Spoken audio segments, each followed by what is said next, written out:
Selam.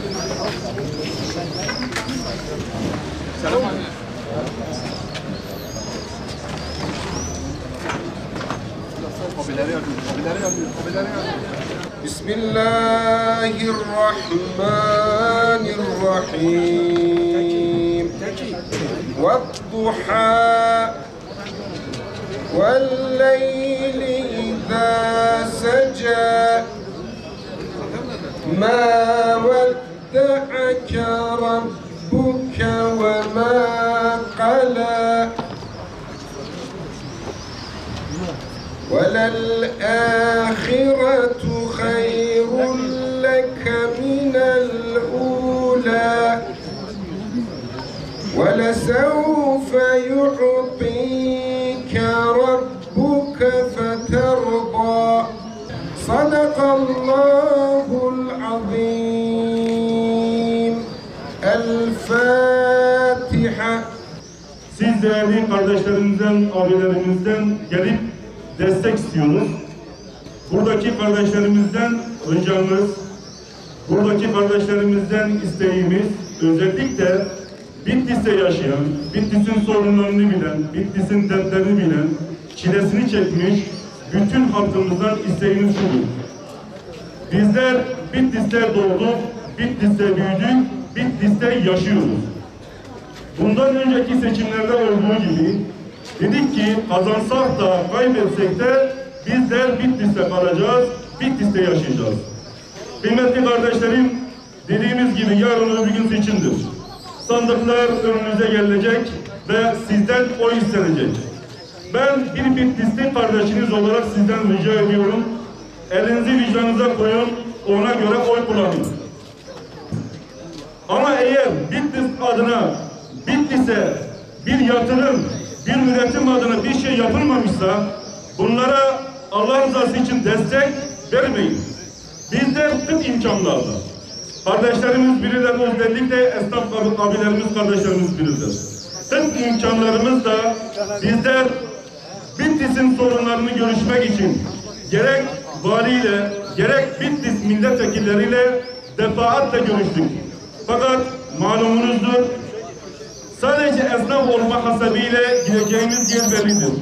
Sizden bu sorunları halledebilmemiz için, bu sorunları yerine getirebilmemiz için, kafamızdaki o Bitlis için geliştirdiğimiz projeleri hayata geçirmemiz için sizlerden destek istiyoruz.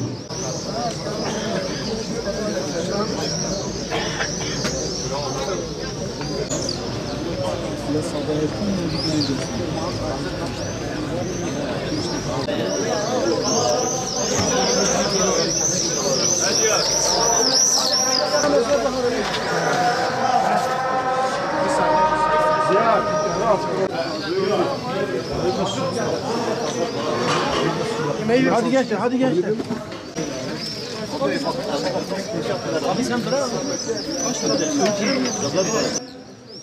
Müslüman halkın sürekli tercihi İslam'dan yana, Müslüman'dan yana, Allah'tan yana, Kur'an'dan yana olmuştur. Ve hiçbir zaman kendi başlarına kendilerinin seçmek istediği insanların Müslüman olmanın dışında, İslami yaşantıya sahip olmanın dışında başka bir şeyi istememiştir. Tarih kayıtlarında mevcuttur. Üstad Bediüzzaman Rahimullah Aleyh kendisi burada mukim bulunurken duymuş ki bazı yetkili zevatlar işret alemi düzenlemişler.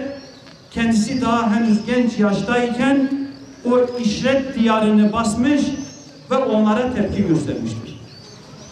Dolayısıyla değerli kardeşlerim, sizler elhamdülillah İslami hassasiyete sahip, İslami duyarlara sahip insanlarsınız.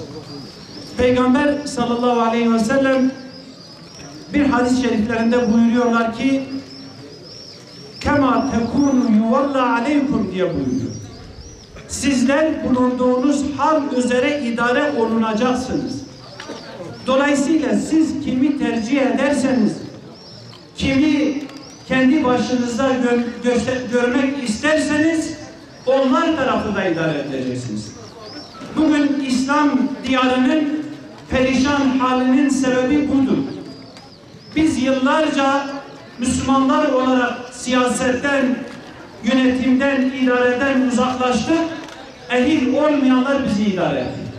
Ama Allah'ın izniyle artık sizden, sizin aranızdan çıkan, sizin gibi konuşan ve sizin gibi İslami hassasiyete sahip olan, sizin onları tanıdığınız, onları sizin tanıdığı kardeşleriniz bu işe el atmışlar.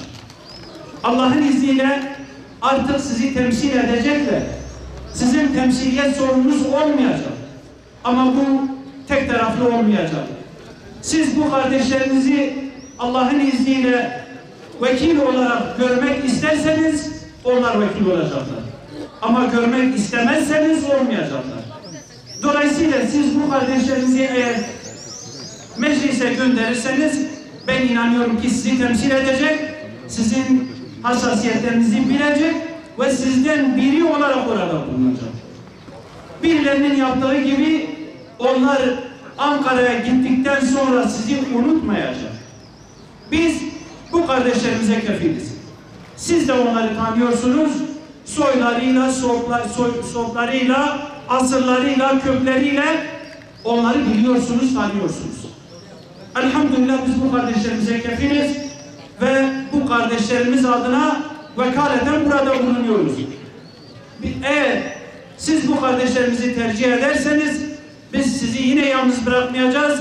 Yine geleceğiz. Onlarla ilgili sıkıntı ve sorunlarınızı dinleyeceğiz.